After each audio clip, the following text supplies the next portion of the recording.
So if we bought another Airbnb, here's exactly what we would do differently.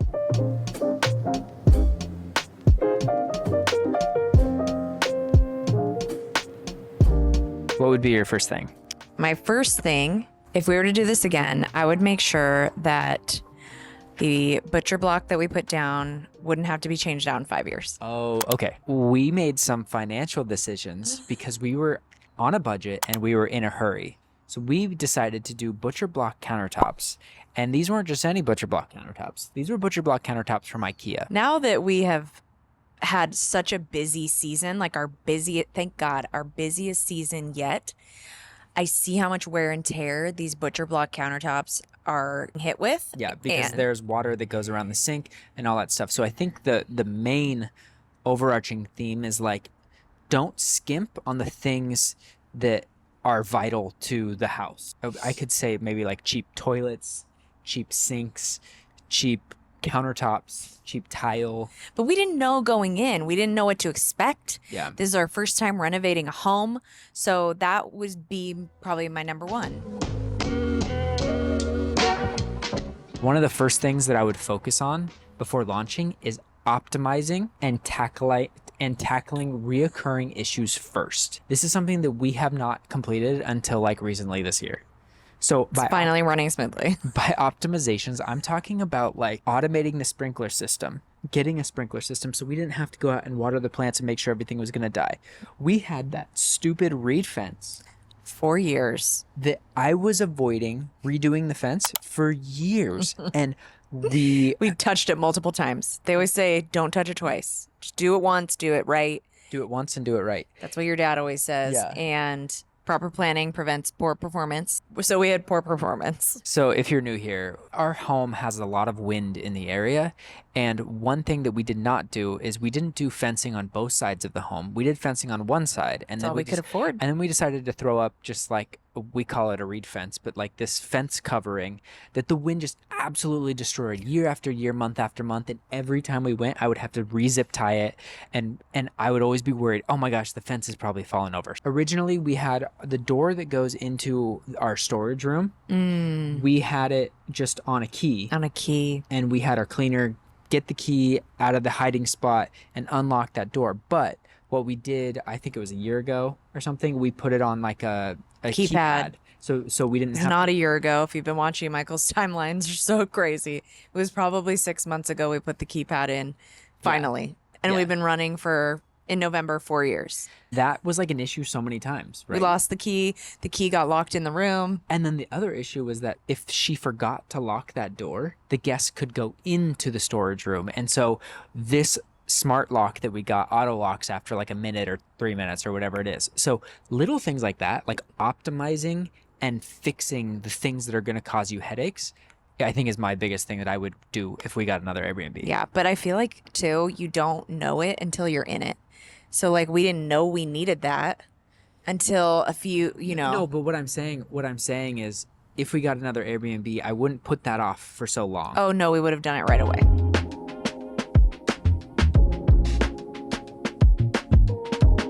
Working with a designer like Havenly, this is not an ad. We've just done so well working with them, both in our own home and in our home out in the desert. Just having that help with an eye for style, which we did not have. Like we have over the years figured it out, but we didn't know going in what our style was. We had a pink couch. We had like a striped brown and white rug. Like we were all over the place. Ooh. And I would say if you don't have an eye, working with a designer instead of throwing a bunch of stuff in your home and hoping it looks good would have been something that now I know we would do differently the next time. We would definitely work with a designer or something. This is strictly if you aren't good at design. Like, yes. Oh my gosh. We had no idea. We love homes and we love interior design. We're not trained in it. We don't know anything about it. All the patterns and different things. Like I have fashion maybe more so. I don't know. Probably not. Look at what I'm wearing now. I'm pregnant. Okay. Yeah, I would definitely say just if you don't have an eye for design, hire someone. One of the first things that I would do is I'd get a hot tub right away. Oh, boom. That's the end of the story. Like we waited a year. and Yeah. we saw such a difference in bookings when we did get a hot tub. It's just something that almost every Airbnb, if you're in a nature area and you're not in an apartment, even if you have an apartment, if you have a balcony, I don't know. Try. I mean, if you don't have, yeah, somehow get a hot tub. Yeah, that That's self-explanatory.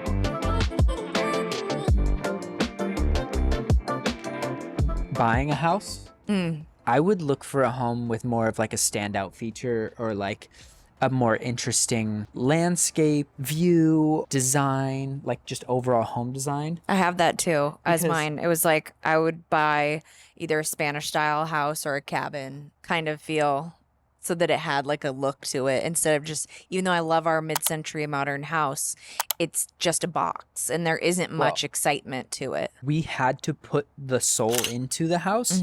And the difference is if you buy a home with soul, some character, it's so much easier to just take that character and crank it to 11. You know what we do? Put it up to 11. 11, exactly. In our case, we had to find the things that were cool. If we were to do it again, I would look for something with even more pizzazz, Yes. you know? 100%. Yeah. And another thing, and I feel like I harp on this all the time, but we just lucked into this thing, and it was having a sunrise and sunset view from the front and the back of our home. You can sit on the couch or in one of the swivel chairs and enjoy a cup of coffee watching the sunrise. And in the desert, that is the most magical thing. And then at sunset, you can be having a cocktail or mocktail in the bar room and be hanging out, listening to music On the this patio. Yeah.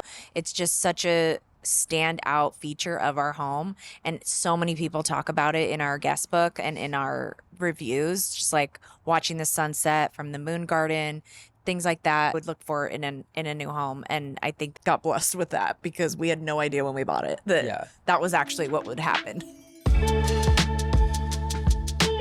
On the topic of like buying a house, I would look for something that is a minimal fixer like ours was. Just so that you can put your touch on the home and you're not just, I don't know. This is a good point you bring up, that like, don't buy at the top of the market.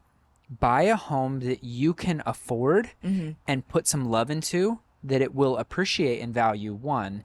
And two, you can take the blank canvas that's there and put your own touch on. That's not a complete like rip down to the studs, because that's way too much work. Nobody wants to do that. It'll take you years. You have to get permits, maybe. You have to get an electrician to come out to get like all this stuff looked at by the city to make sure it's to code. Like, don't do that. We fixed the ceilings, we painted rooms, we redid the floors in the rooms. Retiled the kitchen. Yeah, like that kind of stuff. Find that sweet spot. Yes. I think. Yeah. Thank you for expanding, because I wouldn't have said it as concise. But also, I would say have your bathroom done by a professional. Oh, yeah. Bathrooms are hard. But maybe we'll tackle ours. I don't know. I think we're going to tackle ours either way, but now we'll know what to do. Is this your last thing? The last thing I would say Okay. is learn more about the weather patterns. And where you purchase or where you are. Weather patterns and noise. If I'm going to go buy a house and I'm like, oh, this is a good price, this looks nice, it's like, oh, it's by an elementary school. Oh, it's by a freeway. Oh, it's by, and you don't like know those things.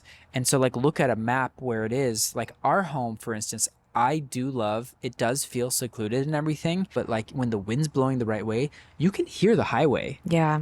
And then on, speaking of the winds blowing, our home, the area is so windy. Very windy. And I wish we would have known before just how windy it was, because it destroys our destroys furniture. things so quickly. Things get like blown everywhere. It blows leaves everywhere. Pillows have been blown off so many times on their daybed outside. Oh, the hot tub cover flew off and into the yucca bush one time. 2 times. That was crazy. At least that we know of. I'm worried fences are going to fall down. Like we said, the reed fence. So like if you're looking in the mountain area, be aware. We stayed at one of the treehouse Airbnbs we stayed at. They literally cancel your reservation if it's too windy, because branches could fall on you and kill you. And these sequoias or like, can you redwoods. imagine not knowing that? And the No. only way you find out about that is like a Someone branch falls and died? kills someone. So How sad. So, like, take into account the type of weather. Like, if you're going to be by the beach, know that the weather is going to rust your furniture. Yeah. You might have mold in the house. Like, I saw a thing on TikTok the other day that was like, bought our first house and realized it was full of mold and they had to tear it all down. I'm like, that is a worst nightmare when you're trying to get an Airbnb up My and running. God. So, like, keep in mind all of these environmental factors that can go into your business and can affect your business. We have people that message us about owning a mountain, like a cabin, and like they have to pay for snow removal. What happens when people are snowed in? Yeah. Like all that you have to take into account. Wow. The weather patterns. So many things. Yeah, I'm sure there's more things that we can think of, but this was our quick little. We're talking about like, should we get another Airbnb? If so, What would we do differently? and that's kind of how we got here. And we wanted to share these thoughts with you. And what would you do differently? Let us know down in the comments below. Have we missed anything? We probably have. You're like, hello, glaringly obvious. And also, if you've been watching our channel for a long time, bear with us over the next couple months as we are in a transitional phase of our life. We are currently moving. Our house is destroyed, hence why we are outside. There are boxes everywhere. Everywhere. And we're going to be moving. We have no idea what's next for us in life. And there are going to be some potentially exciting things on this channel before this little guy gets here. So much gonna happen before he gets here. So stick around. We will see you in our next video. Bye, guys. Bye. Mosquito. Oh, it's coming to you. Dude, not excited about that. Okay. My underwear is sticking out. I don't know if I got it.